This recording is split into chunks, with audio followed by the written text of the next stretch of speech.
Hello students, previous video में हमने Raoult's law for volatile and non volatile solute के बारे में जाना। आज के इस वीडियो में हम बात करेंगे बेटा आइडियल और नॉन आइडियल सॉल्यूशन के बारे में। तो सबसे पहले बात करते हैं आइडियल सॉल्यूशन की कि किन सॉल्यूशंस को हम लोग आइडियल सॉल्यूशन का नाम देते हैं। जैसे आपने 11th क्लास में स्टेट ऑफ मैटर चैप्टर में आइडियल गैस के बारे में जाना, यानी ऐसी गैसेस जो सभी कंडीशन पे राउल्ट्स और बॉयल लॉ साथ ही आइडियल गैस इक्वेशन को क्या करती हैं, फॉलो करती हैं, वो आपकी गैस कहलाती है आइडियल गैस। वैसे ही सॉल्यूशन के लिए भी कुछ कंडीशंस हैं जिनको फॉलो करने पर जो सॉल्यूशन आपको दिया गया है वो आपका क्या कहलाता है, आइडियल सॉल्यूशन कहलाता है। ठीक है, तो वो कौन कौन सी कंडीशन है जो सॉल्यूशन को आइडियल कहलाती है यानी बनाती हैं। तो कहते हैं solution of two component will called as ideal if it will follow the given condition of ideal solution. यानी एक सॉल्यूशन को आइडियल होने के लिए कुछ कंडीशन ऑफ आइडियलिटी को क्या करना होता है, फॉलो करना होता है। तो इसमें फर्स्ट कंडीशन आपको दे रहा है, कह रहा है there will no volume change on mixing.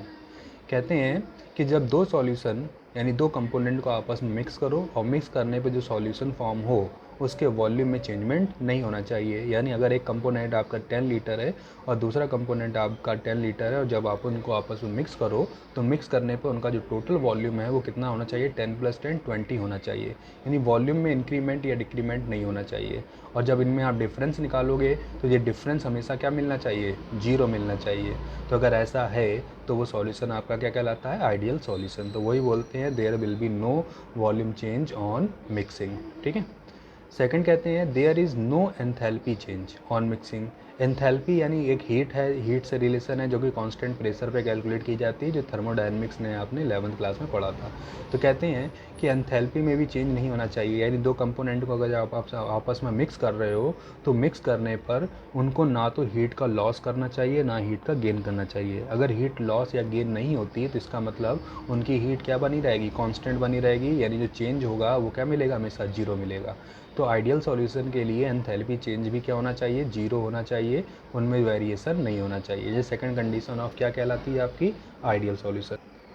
इसी तरह से जो थर्ड कंडीशन है वो कहते हैं in case of ideal solution the unequal forces found in different molecule must be equal to equal forces found in same molecule. कहते हैं कि अगर दो कंपोनेंट आप जो ले रहे हो उनको मिक्स करने पर जो सॉल्यूशन बनेगा उनके बीच में भी जो इंटरेक्शन, जो फोर्स है वो वही फोर्स होना चाहिए जो दो कंपोनेंट के बीच में है। यानी अगर हम टू कंपोनेंट ले, एक कंपोनेंट आपका ए है और एक कंपोनेंट आपका बी है। अगर हम कह दें ए कंपोनेंट के बीच में जो फोर्स लग रहा है वही फोर्स बी कंपोनेंट के बीच में भी लग रहा है, तो इसका मतलब इन दोनों को जब आपस में मिक्स करोगे तो जो फोर्स ए के बीच में है, जो फोर्स बी के बीच में है, वही फोर्स किसके बीच में होना चाहिए, ए और बी के बीच में होना चाहिए। यानी जो फोर्स ए और ए के बीच में लगेगा वो फोर्स बी और बी के बीच में लगेगा।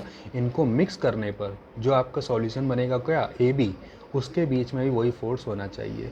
यानी कि अगर हम कह दें कोई कंपोनेंट है जिनके बीच में हाइड्रोजन बॉन्ड फॉर्म हो रहा है, ऐसे कोई दूसरा कंपोनेंट उसके बीच में भी हाइड्रोजन बॉन्ड फॉर्म हो रहा है, तो जब इनको आपस में हम मिक्स करेंगे और मिक्स करने पर जो फॉर्म आपका सॉल्यूशन बनेगा उनके मॉलिक्यूल के बीच में भी हाइड्रोजन बॉन्ड होना चाहिए। यानी बॉन्ड का नेचर चेंज नहीं होना चाहिए, बॉन्ड का नेचर वैसे ही होना चाहिए जैसा उन कंपोनेंट का है जिनको आपस में मिलाया गया है। तो वही बोला गया है in case of ideal solution the unequal forces found in different molecule must be equal to the equal forces found in same molecule।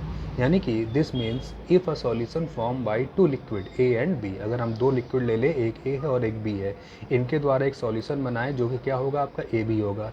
तो कहते हैं then the intermolecular force present in between A and A, B and B should be equal to A and B. तो जो ए और ए के बीच में force लग रहा होगा, बी और बी के बीच में फोर्स लग रहा है, आफ्टर मिक्सिंग जो सॉल्यूशन बनेगा ए बी, उसके बीच में भी उसी नेचर का फोर्स लगना चाहिए। अगर ऐसा है तो वो सॉल्यूशन आपका क्या कहलाता है, आइडियल सॉल्यूशन कहलाता है।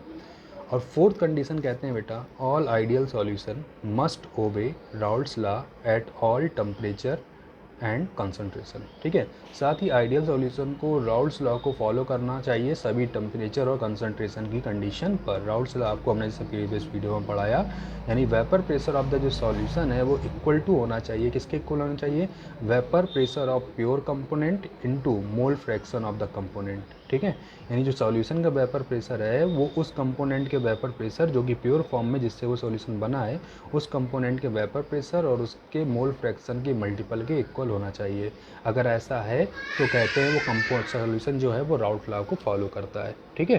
तो जितने भी आइडियल सॉल्यूशन है उसे आइडियलिटी की यानी राउल्ट लॉ को फॉलो करना चाहिए टेम्परेचर और कंसंट्रेशन की सभी कंडीशन पे। ठीक है। If any solution follow all the above condition then it will be called as ideal solution। अगर कोई भी सॉल्यूशन आइडियलिटी की इन सभी कंडीशंस को क्या करेगा, फॉलो कर जाएगा, तो कहते हैं कि जो हमारा सॉल्यूशन है वो कैसा सॉल्यूशन है, आइडियल सॉल्यूशन है। ठीक। For example n hexane and n heptane यानी नॉर्मल चेन हेक्सेन और नॉर्मल चेन हेप्टेन का जो मिक्सचर होता है वो एक आइडियल सॉल्यूशन होता है। इसी तरह से बेंजीन और टॉलुइन का जो सॉल्यूशन होता है वो क्या होता है, आइडियल सॉल्यूशन माना जाता है। ऐसा जैसे कि आप जानते हैं कि कोई भी चीज़ परफेक्टली आइडियल नहीं हो सकती, वैसे ही आपका जो सॉल्यूशन होता है वो परफेक्ट आइडियल नहीं होता। ठीक है। यानी इनमें भी थोड़ा बहुत डेविएशन यानी चेंजमेंट मिलता है, बट ये जो चेंजमेंट मिलता है वो अदर सॉल्यूशन कंपैरिजन में कम मिलता है, इसलिए इन सॉल्यूशन को हम लोग आइडियल मान लेते हैं। बट अगर आपसे पूछते आए कि कोई भी सॉल्यूशन आइडियल होता है तो कोई भी सॉल्यूशन परफेक्टली आइडियल नहीं होता। ठीक है। ठीक है। कुछ सॉल्यूशन है जो आइडियलिटी की कंडीशन को अप्रॉक्स फॉलो करते हैं तो उनको आइडियल बोल दिया जाता है। अब बात करते हैं नॉन आइडियल। तो जो आइडियल की कंडीशन थी उन कंडीशन को अगर कोई सॉल्यूशन फॉलो ना करे तो वो सॉल्यूशन क्या कहलाएगा, नॉन आइडियल कहलाएगा।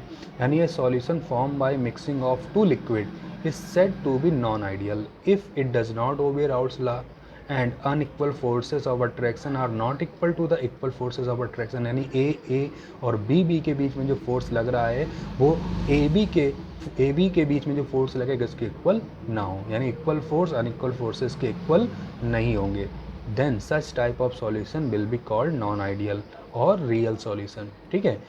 तो नॉन आइडियल को रियल भी बोला जाता है जबकि आइडियल को हम लोग ट्रू सॉल्यूशन भी बोलते हैं। ठीक है।